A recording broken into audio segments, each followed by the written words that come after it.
Sa sulok ako'y nakaupo, tahimik lang nakamasid sa mundo. Habang sila'y nagtatawanan, ako'y nakangiti lang sa gilid ng usapan. Hindi dahil wala akong masasabi, mas pinipili ko lang ang sandali, makinig sa tibok ng paligid, sa kwentong hindi kailangang isigaw o isibilit. Di lahat ng tahimik ay walang laman, may mga damdaming di agad nababasa. Sa katahimikan ko natatagpuan ang sarili kong payapa.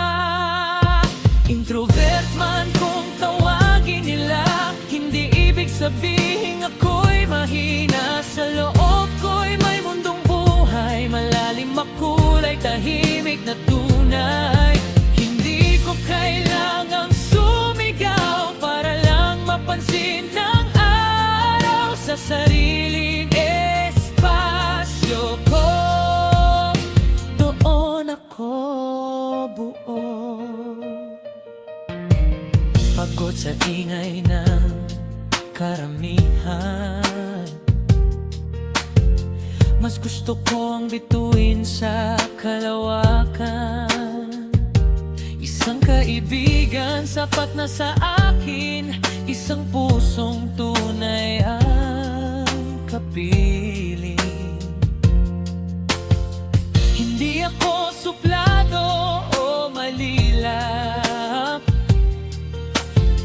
may oras lang akong kailangang yakap upang muling huminga ng malalim sa mundong mabilis at magulo rin.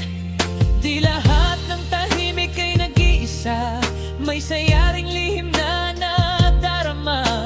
Sa bawat salitang pinipili, doon ako nagsisilbi.